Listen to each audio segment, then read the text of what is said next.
Assalamu alaikum. My name is Yashar Payami. I'm from Iran, really. And I want to know exactly is that you must have read Salman Rushdie's Satanic Verses. And as a Muslim, nobody would have liked that book. So what do you think Imam Khomeini did was, what he did was correct, asking for the people for fatwa? That was my main point. What Imam Khomeini had told about the fatwa, against Salman Rushdie, was it correct or what? Whether the question that what Imam Khomeini said regarding the fatwa of Salman Rushdie, is it right or wrong? My basic question is that why did Imam Khomeini give the fatwa 1 year later? The first country to ban the book of Salman Rushdie's Satanic Verses was India. And I congratulated Rajiv Gandhi for doing that act. Why should Khomeini give the fatwa of killing Salman Rushdie after 1 year? Because he was getting out of the news. All politicians, if you wanted to give the fatwa, you should have given. The book was reviewed by so many parts of the world, so many countries banned it, and then he gives the fatwa, he should be killed.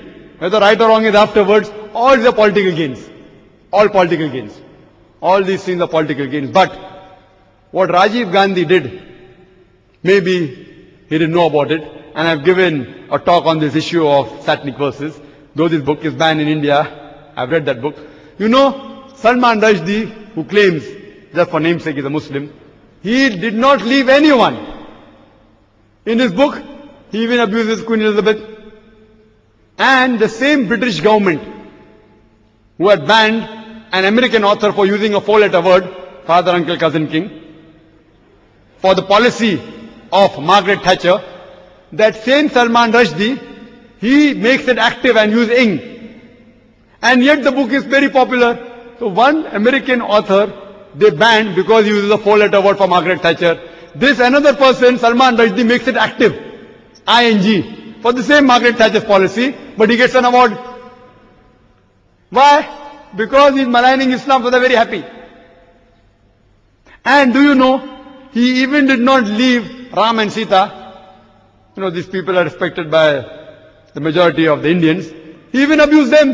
I don't want to use that word. He abused them also, he don't leave them. And many of the people are supporting. So maybe Rajiv Gandhi didn't know. But later on, if you read that book, you realize he did not leave anyone. So if a person who keeps on maligning, etc., Allah says in the Quran, in Surah Ma'idah, chapter number 5, verse number 33, as to anyone who wages a war against Allah and His Messenger, there are various options given, that you can either execute him, you can crucify him, chop off opposite limbs, or take him out of the country. And this law is not only in the Quran, it is even in the Bible. If you read the book of Leviticus, it says that anyone who blasphemes the law, you should stone that person to death. Even a passerby who is a stranger should stone that person to death who blasphemes the law. So this law is then all the religious scriptures, not only there in Islam, in most of the religious scripture for blasphemy, whether it be Christianity, whether it be Islam, whether it be Judaism, for blasphemy, if it's a confirmed blasphemy, if it's that part of the country, we cannot give fatwas here, they should kill him, etc. If it's an Islamic state of law, if anyone blasphemeth, there are certain laws and rules and regulations laid down.